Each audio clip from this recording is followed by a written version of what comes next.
अस्सलाम वालेकुम viewers, welcome to my kitchen. मैं हूं नाज और आप देख रहे हैं मेरा चैनल नाज किचन सीक्रेट्स। व्यूअर्स, कैसे हैं आप? उम्मीद है आप खैरियत से होंगे। आज यकम रमज़ान है। आप सबको मेरी तरफ से बहुत बहुत रमज़ान मुबारक हो। मेरी दुआ है कि अल्लाह ताला आपके लिए बहुत ही नसीब वाला रमज़ान और बहुत ही खुशियों वाली ईद लेकर आए, आमीन। आज हमारी किचन में बहुत ही मज़ेदार चीज़ बन रही है जी। आज हम बनाएंगे इमली की चटखारेदार चटनी। चलें तो हम अपनी रेसिपी स्टार्ट करते हैं। बिस्मिल्लाहिर्रहमानिर्रहीम। इमली की चटनी बनाने के लिए हमें ये चीज़ें रिक्वायर्ड हैं। 1 पाव हमने इमली ले ली है।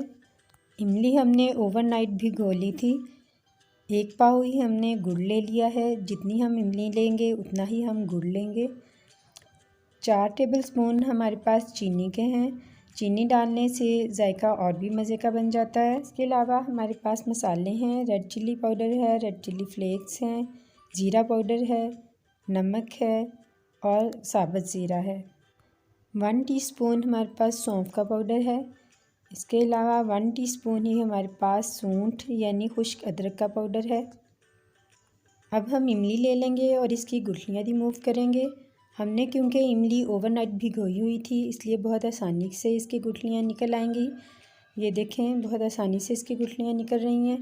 अगर आपने इमली ओवरनाइट भिगोई हुई नहीं है तो कोई टेंशन की बात नहीं। आप 5 से 7 मिनट तक इमली को पका लें तो इसका ऊपर वाला छिलका नरम हो जाएगा और आसानी से गुठलियाँ रिमूव हो जाएंगी। अगर आपको इस तरीके से दिक्कत महसूस हो तो आप इसके पल्प को ड्रेन करके भी इसकी गुठलियाँ बड़ी आसानी से रिमूव कर सकते हैं। आप कोई स्पैचुला ले लें या घर में यूज़ होने वाला कोई भी बड़ा स्पून ले लें और उसकी मदद से इमली को अच्छी तरह से मसलें। बहुत ही आसानी से गुठलियाँ रिमूव हो जाएंगी। 5 से 6 मिनट हमें लगेंगे गुठलियाँ रिमूव करने में।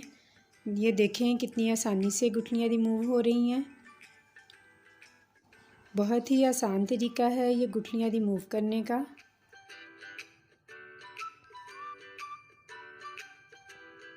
सारी गुठलियाँ रिमूव हो चुकी हैं। अब हम इसका ऊपर का छिलका भी पल्प में शामिल कर देंगे।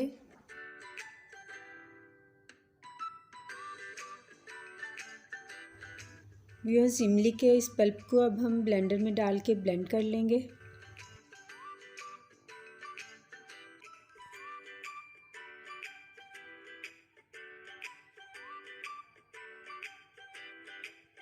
व्यूअर्स, इमली के पल्प को हमने ब्लेंड कर लिया है। अब ये जो हमारे पास पेस्ट आ गई है इसे हम ड्रेन कर लेंगे। इस पेस्ट को हम इसलिए ड्रेन कर रहे हैं ताकि इसमें जो रेशे और गांठें हैं वो सारी रिमूव कर दें।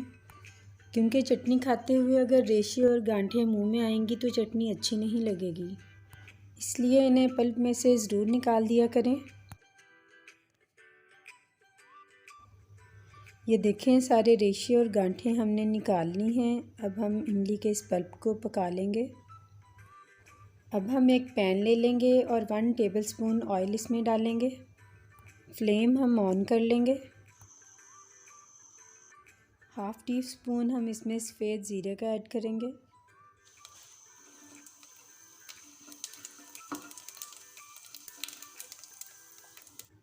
तकरीबन 10 से 15 सेकंड के लिए हम ज़ीरे को इसमें फ्राई करेंगे। उसके बाद हम इसमें इमली का पल्प शामिल कर देंगे।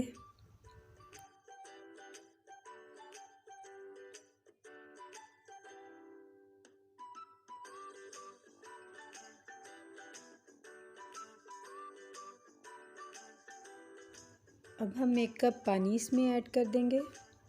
जिस बाउल में पल्प था हमने उसी में 1 कप पानी डालकर उसे साफ़ कर लिया ताकि बाउल में लगा हुआ पल्प ज़ाया ना हो।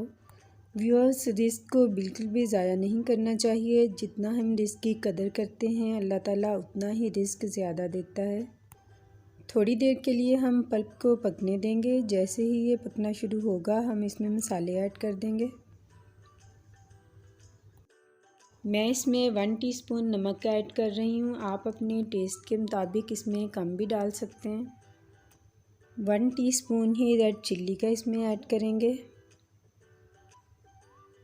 1 टीस्पून ही रेड चिल्ली फ्लेक्स का इसमें डाल देंगे। इसके बाद 1 टीस्पून सफ़ेद पिसे हुए ज़ीरे का इसमें ऐड करेंगे। खुशबू के लिए हम इसमें 1 टीस्पून पिसी हुई सौंफ का ऐड करेंगे। 1 टीस्पून ही हम इसमें सूंठ यानी खुश्क अदरक का पाउडर ऐड करेंगे। अब इन सारे मसालों को अच्छी तरह से मिक्स कर लेंगे। सौंफ और सूंठ के पाउडर की वजह से हमारी चटनी और भी जायकेदार हो जाएगी। जैसे ही हमारी चटनी पकना शुरू होगी हम अपने पैन को कवर कर देंगे। चटनी पकना शुरू हो गई है। अब हम 10 मिनट के लिए इसे लो फ्लेम पर पकाएंगे। व्यूअर्स 10 मिनट हो चुके हैं। अब हम अपनी चटनी को चेक कर लेते हैं। पल्प हमारा गाढ़ा हो चुका है। अब हम इसमें गुड़ और चीनी ऐड कर देंगे। व्यूअर्स आप चाहें तो आप इसमें सिर्फ चीनी भी डाल सकते हैं या सिर्फ गुड़ भी डाल सकते हैं, जैसा आप पसंद करें। मैं आपको मशवरा दूंगी कि आप इमली की चटनी में गुड़ ज़रूर डालिए, क्योंकि गुड़ ना सिर्फ इसको बेहतरीन जायका देता है बल्कि इसके टेक्सचर को भी बहुत खूबसूरत बना देता है। और इसमें हम थोड़ी सी जो चीनी ऐड कर रहे हैं वो इसके जायके को मज़ीद बढ़िया बना देगी। अब हम इसे इस वक्त तक हिलाएंगे जब तक कि गुड़ मेल्ट ना हो जाए। व्यूअर्स देखें जैसे जैसे गुड़ मेल्ट हो रहा है चटनी के कलर में और चटनी के टेक्सचर में बहुत खूबसूरती आती जा रही है। इसमें क्रीमी सा इफेक्ट आता जा रहा है। ये चटनी पकौड़ों, समोसों और फास्ट फूड के साथ बहुत ही मज़ा देती है। व्यूअर्स चटनी हमारी तैयार हो चुकी है। देखें इस तरह की कंसिस्टेंसी हमें चाहिए थी। अगर आप ज़्यादा गाढ़ी चटनी पसंद करते हैं तो आप इसे मज़ीद पका लीजिए, लेकिन मैं इसे मज़ीद नहीं पकाऊंगी क्योंकि ये ठंडी होकर और भी गाढ़ी हो जाएगी। अब हम फ्लेम ऑफ़ कर देंगे और 10 मिनट के लिए इसे ठंडा होने देंगे और इसके बाद इसे डिश आउट करेंगे। व्यूअर्स हमारी चटनी की फ़ाइनल लुक देखिए कितनी खूबसूरत आई है। मुझे उम्मीद है कि आपको आज की रेसिपी बहुत पसंद आई होगी।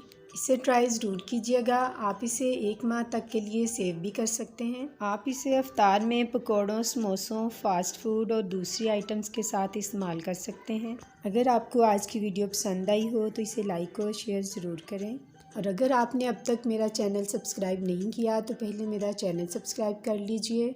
बेल आइकन को ज़रूर प्रेस कीजिए ताकि आपको हर नई नोटिफिकेशन सबसे पहले मिल सके। इंशाल्लाह फिर मिलते हैं अगली वीडियो के साथ। अल्लाह हाफ़िज़।